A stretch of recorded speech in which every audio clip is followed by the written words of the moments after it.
Dale. Bueno, vamos a hacer un pequeño repaso muy general de lo que vimos hasta ahora y me quiero, digamos, como reforzar dos conceptos que son, creo yo, críticos para poder lograr el éxito en la producción de hongos sobre troncos. Hasta ahora lo que vimos fue, arrancamos con la fructificación, con la siembra, perdón, teniendo en cuenta algunos requisitos para para cortar la madera en tiempo y forma, o algunos requisitos para comprar la madera en los aserraderos, ¿sí? Dijimos que desde fines de agosto, ¿sí?, hasta fines de octubre, quizás la primera semana de noviembre como mucho, es el periodo de siembra, el periodo recomendado para hacer la siembra de los troncos, ¿sí?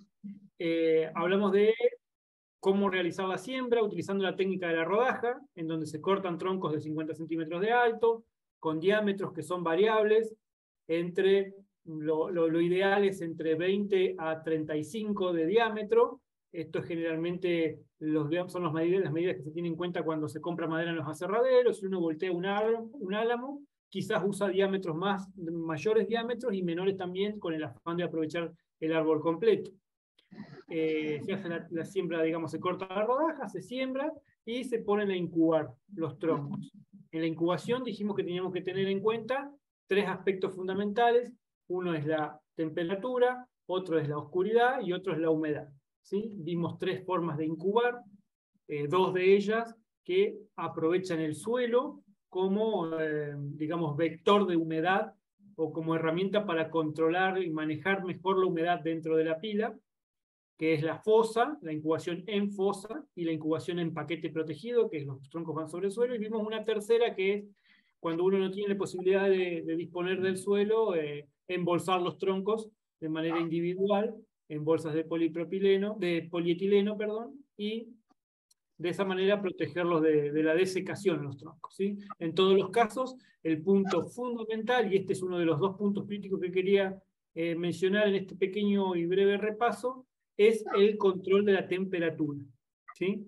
Recuerden siempre que los hongos, cuando están creciendo, generan calor en las pilas o en el montón de troncos que tengan, y que la incubación transcurre durante primavera y verano, que son las estaciones más calurosas. Entonces, el mayor esfuerzo va a estar dado por poder, de alguna forma, refrescar los troncos, ¿sí?, para mantener la temperatura por abajo de 30 grados en el interior de la pila. Entonces ahí vimos la importancia de aislar, la importancia de hacer la pila, la fosa o lo que fuera en un lugar fresco o sombreado. La sombra es muy importante también, ¿sí? Es un factor crítico el tema de la temperatura, porque los hongos pueden morir con más de 40 grados, o sea, mueren, no pueden morir, sino que el micelio muere con más de 40 grados, y el calor metabólico que generan los mismos hongos cuando crecen ayudan a este problema, digamos, de acumulación de temperatura. Y después, por último, lo que terminamos de ver en la última clase fue la inducción, ¿sí? Y en este punto en el que hablábamos de un cambio de parámetros ambientales, que son los que le dan una especie de señal al hongo para que pase de un estado al otro. En este punto hicimos hincapié en algo que es para mí el segundo aspecto crítico, y es el hecho de que nosotros, como productores, que podemos planificar todo un proceso productivo, no podemos planificar el momento en el que vamos a sacar los troncos a fructificar, ¿sí? El clima y la temperatura, más particularmente, nos dice cuándo sacar los troncos a fructificar, y hablamos de que cuando se disminuye la temperatura máxima a los 27 grados, la máxima diaria a 27 grados, y se mantiene así durante por lo menos 5 días, es momento para sacar los troncos a fructificar. Otro dato es la temperatura media, ¿sí?, que es el promedio entre la máxima y la mínima de cada día.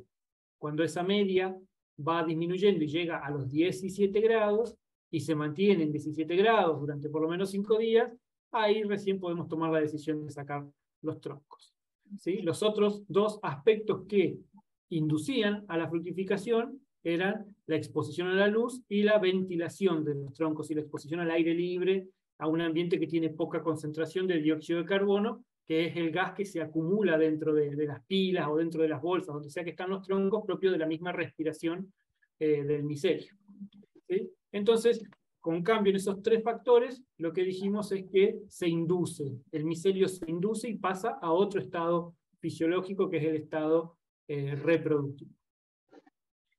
Bueno, eso a modo de repaso. Acá hago un pequeño paréntesis o pausa y les pregunto si tienen alguna consulta respecto de esto, ¿sí? Respecto de siembra, incubación e inducción.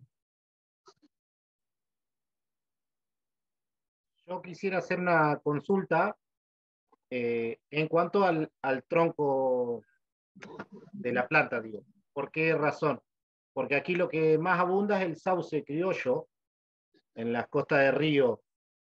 Sí es mucha la diferencia que tiene para la producción. Y digo esto ¿por qué? Porque yo he cosechado algunos hongos naturales desde tronco de sauce, al igual que tronco de álamo. Hongos naturales, te referís a gírgolas. Correcto, gírgolas naturales.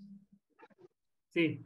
Se puede utilizar perfectamente el tronco de sauce, sauce criollo, sauce llorón, por ahí son los sauces que mejor andan. Tienen que ser, digamos, dentro de los sauces, maderas, o sea, los más blandos posible, dentro de los sauces, ¿sí? Porque en sí el sauce es un poco más duro que el álamo y eso hace que se retrase un poco el crecimiento.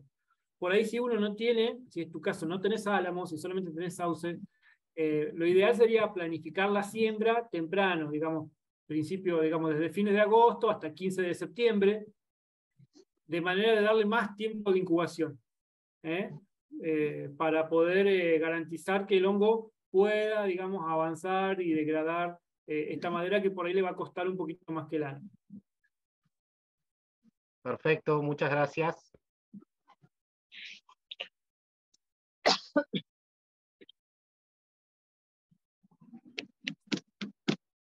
¿Alguna otra consulta?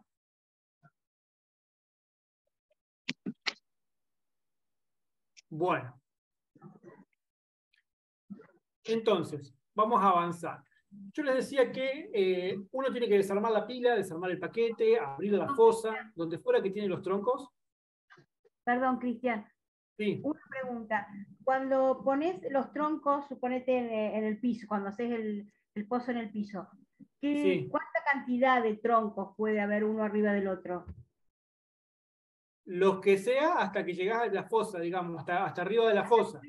Ah, perfecto. En estos casos, por ejemplo, yo he visto como, digamos, mezclas o, no me sale la palabra, pero combinaciones de métodos de incubación, en donde hacen una fosa no muy profunda, porque yo les decía que lo ideal es 1 metro. Ya con 1 metro de profundidad de la fosa uno tiene buena amortiguación térmica. Pero hay veces que la napa freática está muy alta o hay algún petrocálcico, algún sedimento calcáreo muy difícil de romper y bueno, distintas cosas pueden hacer que la fosa en vez de ser de 1 metro sea de 70 centímetros o de 60. Entonces, digamos, hacen una fosa con tierra a los costados, lo dejan y complementan hacia arriba con un paquete protegido. Entonces, en cuanto a la altura, si la fosa es de 1 metro de profundidad, con que llegue hasta arriba, hasta el metro, demasiado, o sea, está bien. No hay una especificación en cuanto a la cantidad de tronco que se le pone dentro de la fosa, ¿sí? Ocupar el espacio, básicamente. Cristian, me quedé pensando en este momento. Lo que usted nos mandó en el WhatsApp, creo que veo un video y foto, era todo afuera, digamos, no había... ¿Eso ya era la fructificación? O sea, ¿sacaron y lo pusieron ahí para fructificar? ¿O todo el desarrollo fue ahí, abajo de...? No. Eso fue cuando ya sacaron a fructificar y pusieron ahí para fructificar, que es lo que vamos a ver hoy. ¿Sí? Las incubaciones de las fotos que yo les mandé, creo que mandé una sola foto o 2 de pilas de incubación, que son montones todos tapados con plástico. ¿Sí? Eso se hace en un lugar. En otro lugar se hace la puesta a fructificación. ¿Sí? Inclusive, o sea, depende, hay como situaciones particulares. Uno puede hacer un sombráculo grande y dentro de ese mismo sombráculo hacer la siembra y dejar ahí la incubación, porque digamos, la incubación necesita sombra. Pero después va a poner a fructificar ahí y bueno, depende qué manejo haga y qué liberación tenga ese sombráculo, puede utilizar todos los años el mismo sombráculo para poner a incubar. Si no, se hace en otro lugar aparte, con otra sombra, que puede ser natural o no. ¿Sí? Gracias. Bien, ¿alguna otra consulta?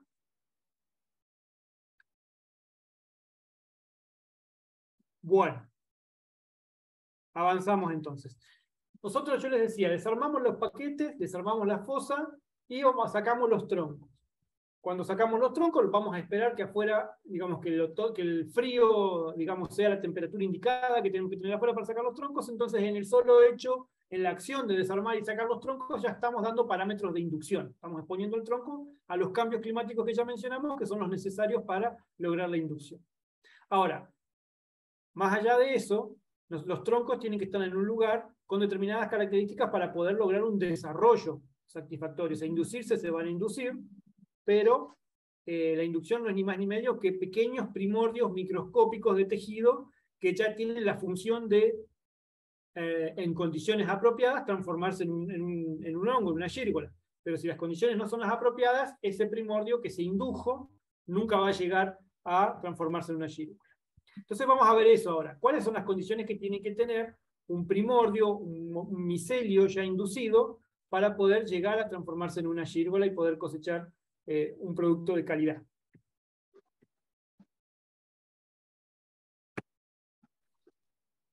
Bueno, estos primeros puntos que menciona esta diapositiva ya los hemos mencionado, ¿sí?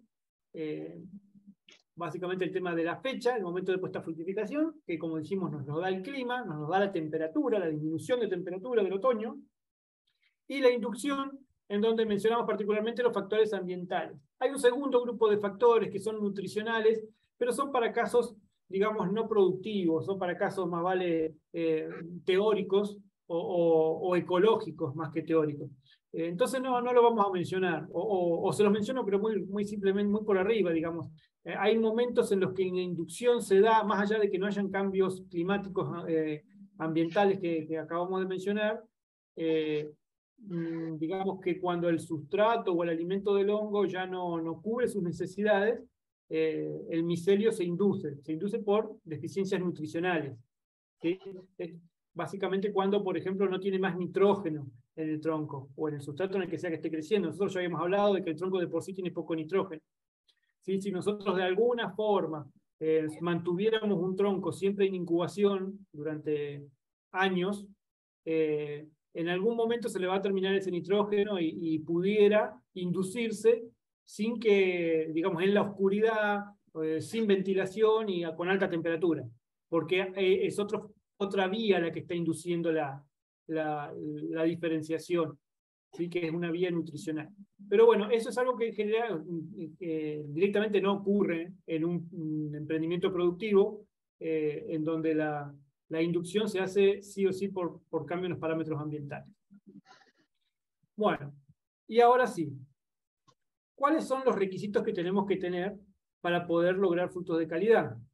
Bueno, vamos a tener que llevarlo a un lugar en donde tengamos protección del viento, en donde tengamos disponibilidad de agua y en donde el sol no le dé de forma directa, ¿sí? Necesita claridad porque es uno de los aspectos que inducen la fructificación, pero no necesita un rayo de sol directo, le hace daño, lo daña, ¿sí? Porque deshidrata y porque los hongos son muy sensibles a la falta de humedad, a la deshidratación. ¿Sí? Entonces vamos a tener que tener en cuenta estos tres aspectos. Control, digamos, protección del viento, disponibilidad de riego y una sombra. ¿Sí? Que puede ser una sombra sintética con media sombra o puede ser una sombra natural. Puede ser abajo de un parral, abajo de un sauce, por ejemplo. Puede ser también sombra natural. Y los troncos los vamos a disponer en el lugar donde preparamos el sombreáculo, donde tenemos además riego. Ahora vamos a ver cómo es el riego. Los vamos a poner todos parados los troncos, ¿sí? Los troncos siempre tienen que ir parados en el lugar donde van a fructificar, ¿sí? Y esto es porque las gírgolas tienen una forma característica, que es esta forma que ya hablamos anteriormente, la forma de ostra, con un pie excéntrico, ¿sí? Y, digamos, es la forma característica de la gírgola. Si una gírgola no tuviera esa forma, no parecería gírgola. para que tengan esa forma, tienen que crecer siempre sobre una superficie vertical. Si crecen sobre una superficie horizontal, tienden a perder esa forma típica de gírgola. Entonces, con ese sentido, es que se ponen los troncos siempre parados para que mayoritariamente toda la superficie esté en posición vertical y de todos los costados del tronco salgan las gírgolas y mantengan su forma típica. Bueno, vamos a ver algunas fotos. En este caso vamos a hablar particularmente del sol, o de la protección contra el sol, o del sombráculo, ¿sí? Hay que tener digamos, cierto recaudo en no excederse con el sombreado, ¿sí? Si ustedes ven esta foto de acá abajo, es un lugar realmente muy oscuro, en donde adentro casi no se llegan a ver, pero adentro hay troncos. Es un lugar que tiene arriba chapa de cartón, y alrededor, por protección del viento y demás, quizás le han puesto además plástico negro. Entonces prácticamente no entra luz, es muy, muy oscuro. Y eso afecta al color de los hongos, ¿sí? Afecta al color y afecta también a la forma, porque lo que hacen los hongos cuando hay falta de iluminación es lo mismo que hacen las plantas. No. Las plantas cuando se estiran en busca de la luz, cerca de una ventana o algo por el estilo, bueno, lo mismo ocurre con las gírgolas, y el pie se les empieza a estirar, y se empieza a alargar el pie, y el sombrero queda, digamos, en el extremo del pie. Y ese pie, digamos, no es lo que uno quiere cosechar la gírgola, el sombrero, y el pie lo más cortito posible. Bueno, para eso es necesario que haya claridad, ¿sí? Que haya claridad, una claridad parecida a la que hay acá, en este sombráculo que estamos viendo acá, en donde se ve la intensidad lumínica. Bueno, otra cosa que tenemos que tener en cuenta es la protección contra los vientos. Generalmente hay que, generalmente no, mínimamente hay que detectar cuáles son los lugares donde el viento castiga con más fuerza, ¿sí? Y esas dos paredes, porque generalmente hablamos de un lugar cuadrado, y hay dos paredes que son las que están más afectadas por los vientos fuertes, a esas dos paredes hacerle desde el suelo hacia arriba como una pollera o un zócalo todo alrededor del sombreáculo, ¿sí? Que tenga por lo menos 1 metro. Ahora después les voy a mostrar unas fotos. O inclusive acá, esto que ustedes ven acá arriba, acá abajo, es un zócalo de polietileno que tiene 1 metro, llega hasta más o menos acá. Pasa que desde arriba hacia abajo le han tirado otro polietileno y no se llega a ver. Pero acá a ambos lados hay un zócalo de plástico que alrededor de 1 metro que recorre toda la circunferencia de este sombráculo, ¿sí? Bueno, eso es recomendado, hay que hacerlo para que los hongos no reciban digamos, el aire de forma directa, más en los lugares en donde que son medios desérticos y que el viento pega fuerte, eso rápidamente deshidrata la fructificación. Mínimamente hay que hacerlo de las dos caras en donde pega el aire con mayor frecuencia. Otra cosa que hay que tener en cuenta cuando uno pone los troncos en el lugar que va a poner los troncos a fructificar son las salpicaduras, ¿sí? Los troncos están apoyados sobre la superficie del suelo, y vamos a ver ahora más adelante que tienen que tener constantemente un riego. Este riego golpea contra el suelo, y si hay tierra con agua va a haber barro, y ese barro puede salpicar a los hongos que estén creciendo sobre los troncos, pero más cerca del suelo, ¿sí? En las posiciones más bajas. Y esos hongos que se salpican con barro, después es muy difícil, prácticamente imposible limpiarlos. Entonces, para que eso no ocurra, se recomienda poner algo que aísle o que separe a los troncos de la tierra en fructificación, estamos hablando ahora, ¿no? Entonces, acá la foto lo que muestra son pedazos de media sombra vieja, rota, quemada por el sol, que media sombra que no sirve, se pone abajo, y eso contiene mucho la salpicadura de barro a los hongos que crecen más abajo, ¿sí? He visto también que usan ladrillo molido, ladrillo partido, grava, piedritas chiquitas, inclusive hasta pallets, ponen pallets y sobre los pallets ponen los troncos en fructificación. La idea es que no sean salpicados con barro los hongos que están más cerca del suelo.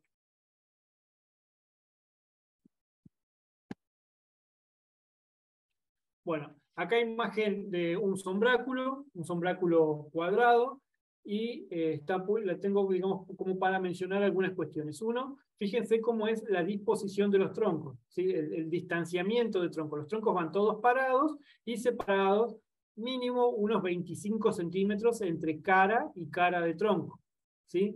Las fructificaciones de las gírgolas de tronco, es normal que tengan 10 centímetros de diámetro, ¿sí? Entonces 10 centímetros de un lado con 10 centímetros del otro son 20, unos 5 centímetros más, son 25 centímetros mínimo entre troncos. Podemos tener fructificaciones de más de 10 centímetros de diámetro, ¿eh?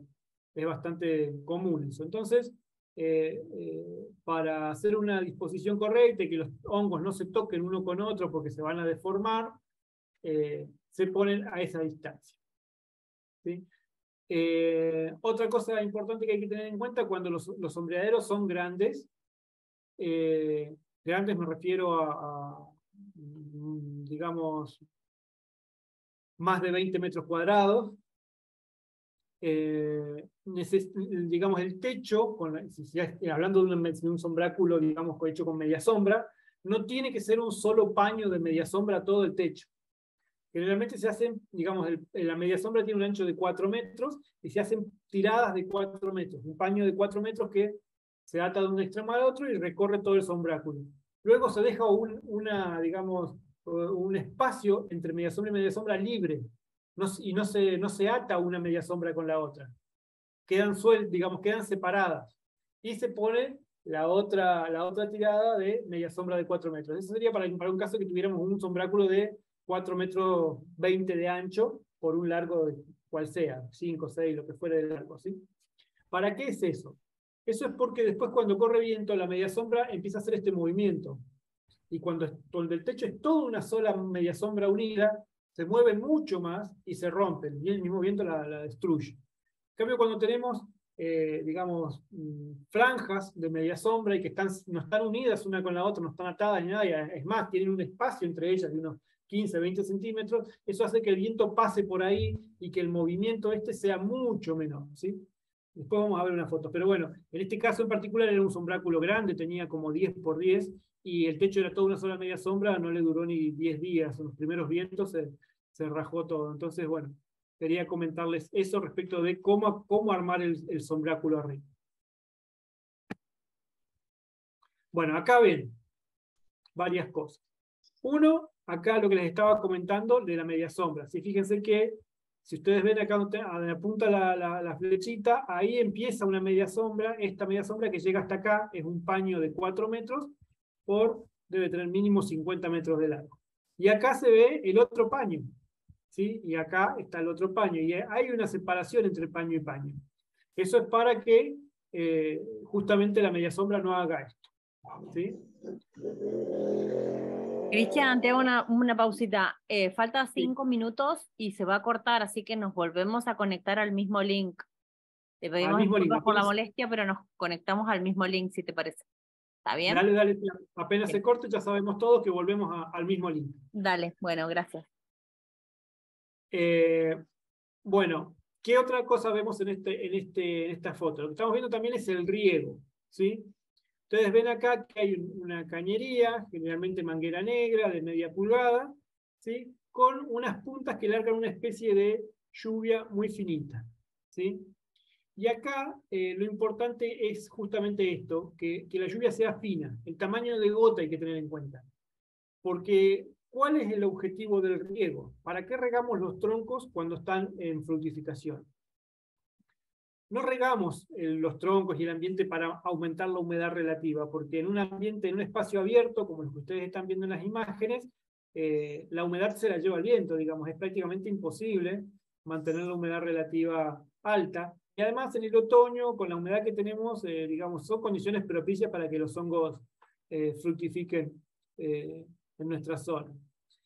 Pero el riego tiene un sentido, y no es ese, sino que el sentido que tiene es el de mojar la corteza de los troncos, ¿sí? Que la corteza esté húmeda el mayor tiempo posible y la mayor cantidad de, digamos, de superficie del tronco, de la corteza del tronco, esté húmeda.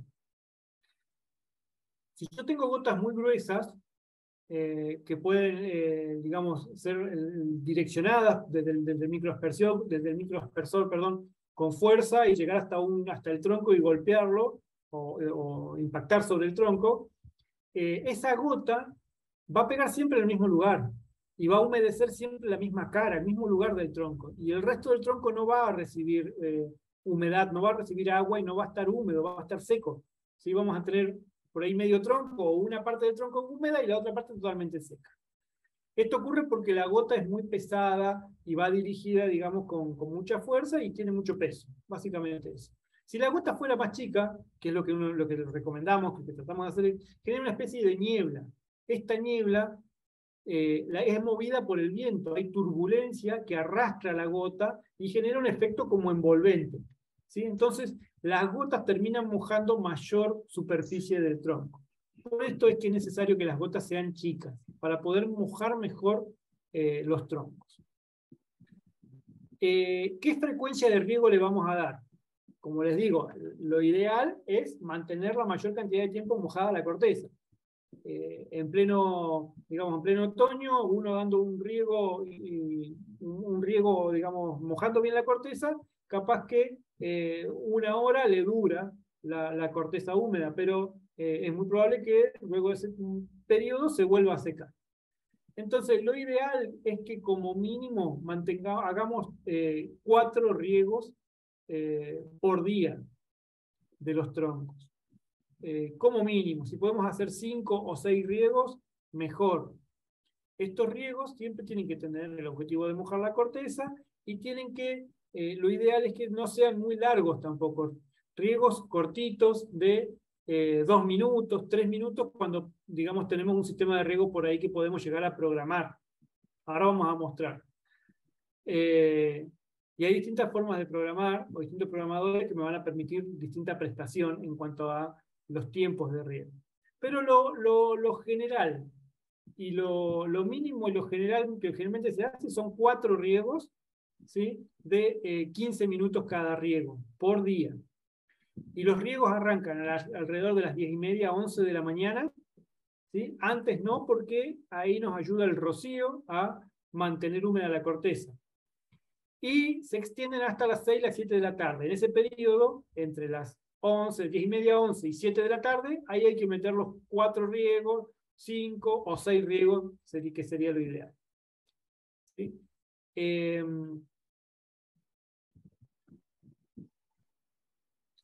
Bueno, acá les muestro un poquito más en detalle cómo es el tema del riego. Haciendo hincapié en situaciones ideales, porque uno podría también regarlo de manera manual. He visto, digamos, producciones de hongos sobre tronco regadas con sapito, el típico sapito para regar el césped, y funcionan perfecto, ¿sí? Uno tiene que tener durante ese tiempo estas gírgolas pueden largar esporas. Algunas que estén justo a punto de madurar terminan por largar las esporas en frío. Y si los hongos están con las laminillas hacia abajo, esas esporas que caen van a manchar otro hongo que esté abajo de él. Y dejan una mancha blanca y dejan un aspecto raro. No es ni más ni menos que eso. Digamos que cuidar a los hongos de que no queden con este aspecto con manchas raras, blancas arriba. Al tener las esporas, digamos, las laminillas hacia arriba, las esporas no caen sobre los frutos que están abajo, sino que se liberan y quedan ahí mismo. ¿Sí? Entonces esa es la manera de guardar los hongos en frío. Siempre hay que guardarlos en frío, enseguida. Después de darle un golpe de frío, uno puede limpiarlos, uno puede clasificarlos, uno puede fraccionarlos.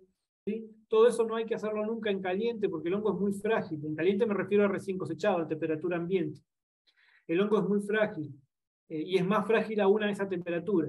Dándole un golpe de frío, digamos, de un día para el otro, que los hongos hayan tomado temperatura de conservación, que dicho sea de paso, la temperatura ideal de conservación es entre 2 a 4 grados sobre cero, ¿sí? No hay que congelarlos para lo que es conservación en fresco. Entre 2 a 4 grados sobre cero, eso, de esa manera nos van a durar 12 días. Aproximadamente 12 días nos van a durar los hongos. Entonces lo que uno hace es enfriarlos rápidamente y al otro día, transcurrir 24 48 horas, uno puede ir sacando algunos canastos que tenga y si necesita limpiarlos, fraccionarlos, envasarlos, lo que fuere, lo puede hacer siempre con el hongo frío. ¿Sí? Después, una vez que uno lo limpió, lo clasificó, lo fraccionó, otra vez al frío hasta el momento de despacharlo o lo que fuere.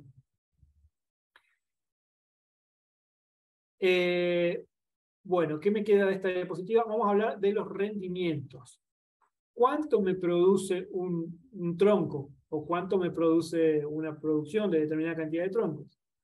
Bueno, hay algunos datos teóricos, y que yo se los voy a decir ahora, pero al mismo tiempo, o antes de decir los datos teóricos, les voy a decir que es muy difícil decir la productividad de un emprendimiento productivo de hongos sobre troncos, porque depende mucho de los parámetros ambientales, ¿sí? Es es un tipo de producción que la cosecha se da en otoño y la cantidad, la calidad de esta cosecha va a depender mucho de, básicamente, la temperatura del otoño. Hay veces que los otoños son más largos y tenemos capaz 2 meses o 2 meses y medio de cosecha, y hay veces que los otoños son muy cortos en cuanto al rango de temperaturas en los que se da la aparición de las gírgolas y producen mucho menos, ¿sí? Hay años que recién a fines de abril se lograron las temperaturas de puesta a fructificación de los troncos, y en mayo, digamos ya sobre mediados de mayo, la temperatura baja tanto que el hongo deja de fructificar. Hay otros años que no, que en marzo, que es lo normal, se lograron temperaturas de puesta a fructificación de los troncos y uno tiene alrededor de 2 meses de cosecha. Pero bueno, es un poco impredecible. En términos generales, se dice que la producción, se puede estar hablando de una buena producción de 1 kilo por tronco, por temporada, ¿sí? Eso es una buena producción.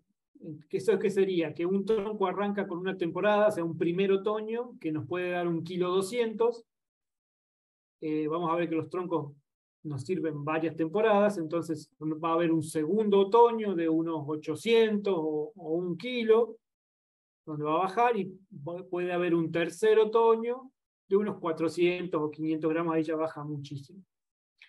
Entonces, en eso, digamos que iría, digamos, distribuida la cantidad de hongos que se produce. Entonces, como les decía, en total sería alrededor o sea, en promedio sería alrededor de 1 kilo por tronco, por temporada. 1 kilo por tronco por temporada. Otra forma teórica de calcularlo es el 15% del peso del tronco al momento de sembrar. ¿Sí? O sea, si un tronco pesa 10 kilos, al momento de sembrarlo, ese tronco nos daría, perdón, el 15% del tronco al momento de sembrarlo es lo que nos va a dar en toda su vida útil. Entonces, si un tronco pesara 10 kilos, ese tronco nos daría 1,5 kilos en toda su vida útil. ¿Sí? Un tronco de 10 kilos es un tronco muy chiquito. En general los troncos pesan más de 10 kilos, pesan 20 kilos, 25 kilos o 20 kilos. Depende un poco de los diámetros. Pero bueno, es bastante aleatorio. En general se toma que 1 kilo por tronco por temporada es el promedio. Por último, acá tenía esta foto para mostrarle, que es una foto de hongos que, si lo llegan a percibir, están brillosos, están brillantes, como si le hubieran pasado, como un zapato lustrado, si le hubieran pasado pomada para lustrar zapatos. Ese es un indicio de deshidratación, ¿sí? Cuando ustedes ven los hongos de color brillante, es la primera fase de inicio de deshidratación de los troncos, básicamente por mala protección del viento, ¿sí? Esto es algo que está generado por una corriente de viento muy suave que genera este inicio muy sutil de deshidratado, ¿sí? Los hongos siempre tienen que tener un color mate, tiene que ser opaco, digamos, sea cual sea su color. Hay algunos más grises, otros más marrones en esas gamas, pero siempre color mate, sin brillo.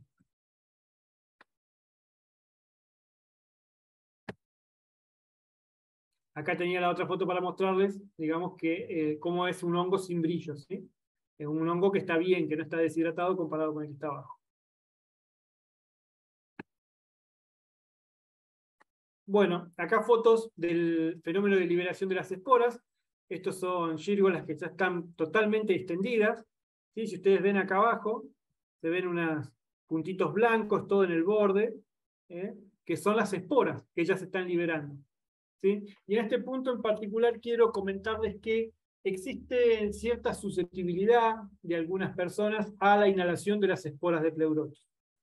No es común, digamos, no es frecuente, pero suele ocurrir que hayan personas que cuando entran a cosechar al sombráculo y están 1 o 2 horas o lo que fuera el tiempo que estén ahí en el sombráculo cosechando los hongos, y digamos hay muchos hongos que hayan esporulado, generalmente, como les decía, es muy difícil cosechar siempre los hongos antes de esporular, siempre algún hongo esporula y queda ahí en el ambiente, y hay gente que cuando inhala esas esporas durante un tiempo determinado, a la noche generan dolor de cabeza o fiebre, o tos en algunos lugares. También el hecho del tabaquismo o el ser, digamos, fumador activo, por ahí también hacen más marcados estos síntomas. Son síntomas que generalmente duran una noche, al otro día se pasan. Y ocurre en pocos casos. ¿Sí? Yo he tenido productores, conozco gente que tienen esta complicación, por decirlo de alguna manera. En esos casos, lo que se recomienda es entrar con una máscara, ¿sí? Entrar a cosechar con una máscara, ni más ni menos que eso. Hay mucha gente que no le genera absolutamente nada, pero si alguno de ustedes vieran que un día, después de la primera cosecha, a la noche tienen tos o fiebre, muy probablemente sea causado por esporas.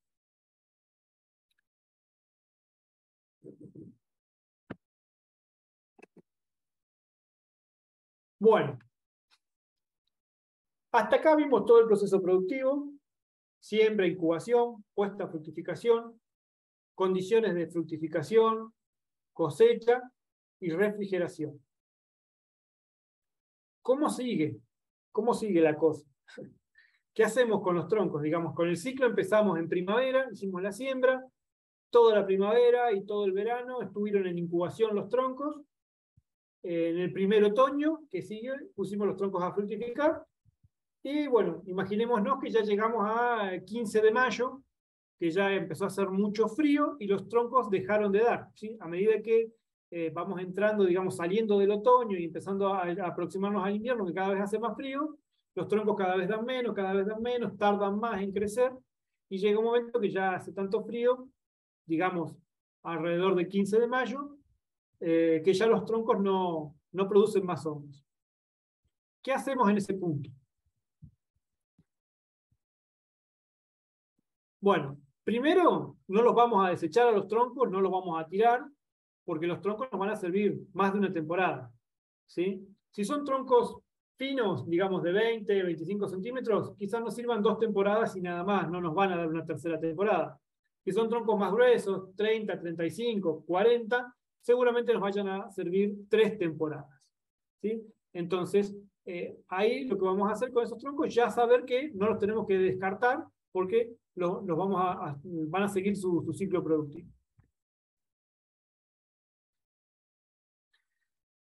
Bueno, los troncos, ¿es necesario volver a sembrarlos? No, no es necesario volver a sembrar los troncos. Los troncos se siembran una sola vez y después, el tiempo que duren, los otoños que sigan, que me vayan a dar hongos, no va a ser necesario ese tronco volver a sembrar, porque el hongo ya está dentro de la madera y lo único que hace el hongo es, vamos a ver que vamos a repetir todo su proceso, digamos, de su ciclo de crecimiento, pero sin volverlo a sembrar porque el tronco ya está sembrado. Bueno, entonces, estamos en mayo, 15 de mayo, hace cada vez más frío, ya no aparecen los hongos. ¿Qué hago? ¿Qué hago en el invierno?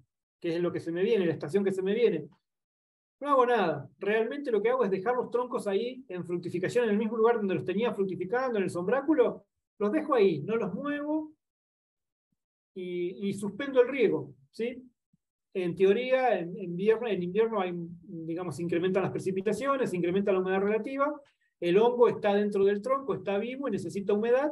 El invierno le va a proveer la humedad que necesita la madera o el hongo que está dentro de la madera para mantenerse vivo. Si fuera un invierno muy seco, uno podría dar algún riego cada 10 días, cada 20 días. Hay que irlo viendo, pero en general lo que se hace es suspender el riego y dejar los troncos ahí en el mismo sombral.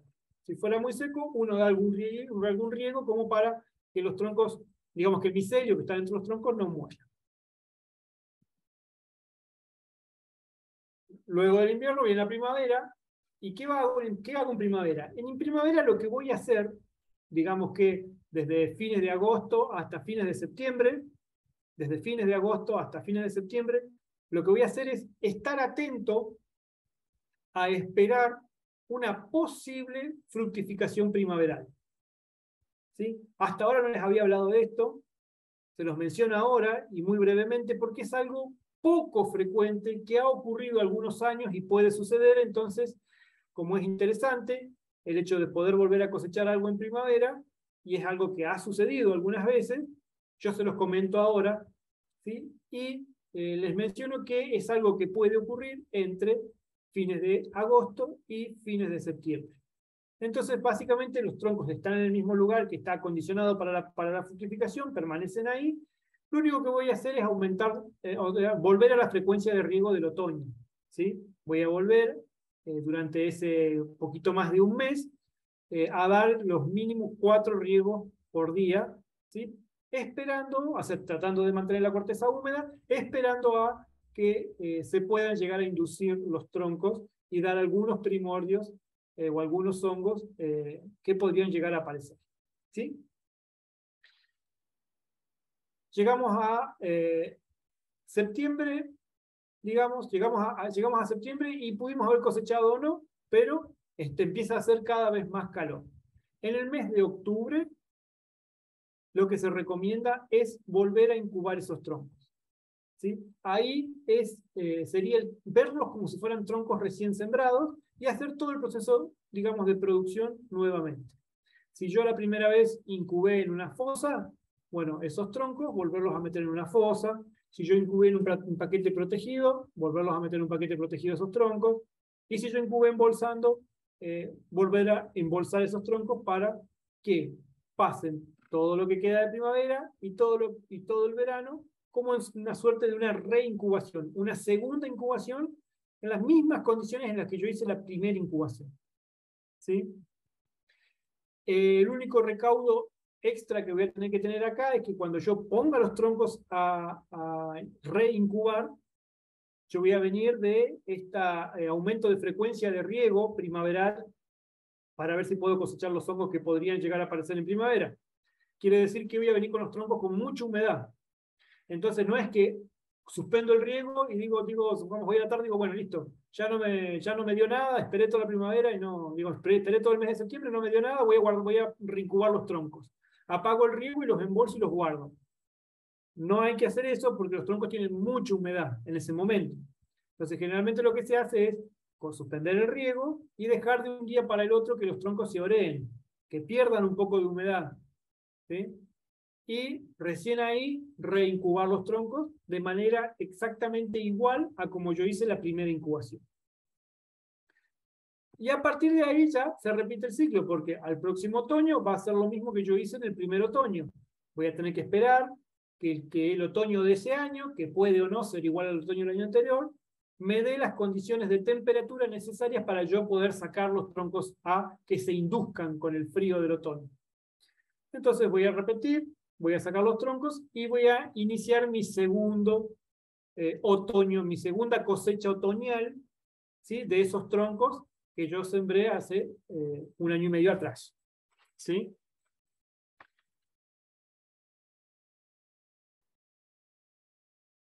Bueno, eso sería por hoy. Acá hay algunas fotos de algunos alumnos del puesto de otros años.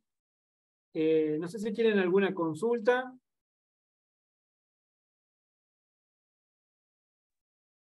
Yo una pregunta en cuanto al tema de cuando están haciendo las esporas, ¿no? Sacando las esporas. Sí. Por ahí la producción que yo planeo va a ser en poquitos troncos, pero me Sí. refiero a que cuando uno cosecha y está cerca las esporas, ¿le cambia el sabor? ¿Tienen algo que, o sea, que entorpezca ya sea el consumo? Vos me decís cuando a uno se le pasa del punto óptimo de cosecha y ya Claro. le dio las esporas. Sí, viste que en poca producción calculo que va a ser más controlado. pero digo, Claro. en algunos casos que uno justo los saque y se dé cuenta que están con espora o esporando. Claro, esporando. Lo que uno ve es, digamos, es que el hongo se da vuelta hacia arriba y si tiene muchos troncos, por ahí con poquitos troncos capaz no lo vas a ver, y muchas veces se llega a ver como una neblina, como una nube, así que uno cree que es humedad y en realidad son las esporas que están en el ambiente. De esa Perfecto. forma, por ahí te das cuenta que el hongo está esporado, que ya esporó, que hay muchos hongos que esporaron. ¿Viste? Pero Bien. lo que ocurre en sí, desde el punto de vista de la producción, es que el hongo, como cuerpo, digamos, vivo, tiene el objetivo. ¿Cuál es el objetivo de la gírgola? Es producir las esporas. Entonces, Correcto. mientras está chiquito y está enrollado hacia abajo, está como protegiendo las esporas, mientras las esporas van madurando. Entonces, en todo el recorrido de desdoblamiento, todavía no están maduras las esporas. Entonces, Bien. el hongo está activo metabólicamente, ¿sí? Y tiene procesos, digamos, fisiológicos de autocuidado, que cuando libera las esporas, deja de tenerlos esos procesos fisiológicos de autocuidado. Entra en un proceso de senescencia, cuando ya liberó las esporas, o de muerte, o denominado de catabolismo. ¿Sí? Bien. En definitiva, ¿en qué te va a perjudicar eso? Que un hongo que vos cosechás con las esporas ya liberadas y lo guardás en frío, te va a durar menos tiempo que un hongo que está cosechado antes. ¿Sí? Porque, digamos, fisiológicamente todavía está activo su metabolismo de cuidado Comprendo. interno de los tejidos. ¿Sí? Comprendo. Entonces, Sí. por ahí, capaz perdés 2 días, una diferencia puede haber de 2 días digamos, de refrigeración en calidad, con calidad del producto, en las mismas condiciones de temperatura, un hongo que liberó las esporas frente a uno que aún no las liberó. Es básicamente eso. ¿Sí? Perfecto. También por ahí puede haber algo de aspecto, un hongo que está levantado hacia arriba, por ahí no me empieza a perder su forma de gírgolas, cerraditas, dobladas un poquito hacia abajo, redondeaditas. También eso también juega un poco en tema del aspecto, pensando en la comercialización, nada más que eso. Después, del punto de Correcto, vista sí. gastronómico, es exactamente lo mismo. El sabor, el aroma, Bien. las características Ya. nutricionales, es todo lo mismo. Perfecto, perfecto, comprendido. Muchas gracias.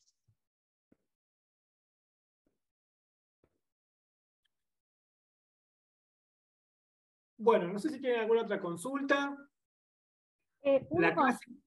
Sí. Perdón, Cristian. No, siga usted y yo después le pregunto, ¿no es cierto? No, iba a hablar de qué temas íbamos a tocar la clase que viene, así que mejor es la pregunta si tenés alguna pregunta. Y tal vez sea una tontería, pero yo mirando mis plantas y lo que me pasa cuando hay mucha humedad es que aparecen los caracoles y las babosas. Sí. En este caso, que también va a haber humedad, ¿puede llegar a pasar que vengan esos bichitos y aparezcan por ahí? Pueden aparecer las babosas. No he visto problemas con caracoles, sí he visto problemas con babosas. ¿Sí? En ese caso, digamos, no queda más que por ahí o utilizar cebos tóxicos que son, digamos, agroquímicos diseñados para el control de babosas, o algún remedio casero que por ahí he escuchado, que utilizan, digamos, cerveza o granos de algún cereal, también con yeso, algunos remedios Cáscara de caseros, huevo. cáscara de huevo, ceniza, que, bueno, deben tener su eficiencia, no sé en qué grado, pero nos queda esa otra alternativa si no quisiéramos usar algún agroquímico o algún cebotóxico. ¿Sí? Gracias. Pero bueno, la verdad es que las babosas pueden llegar a generar algún daño, algún problema con el tema de la humedad. Gracias.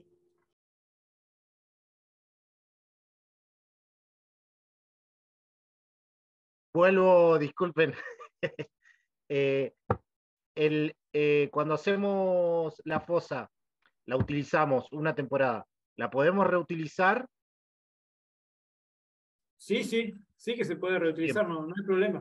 No hay problema. Ah, perfecto, perfecto. Yo creo que les mostré una de las fotos que teníamos, la fosa que tenía, era una fosa que la usamos varias temporadas, que por ahí se iba desboronando y le íbamos remarcando y por eso tenía una forma un poco rara, pero sí se puede usar sin problema.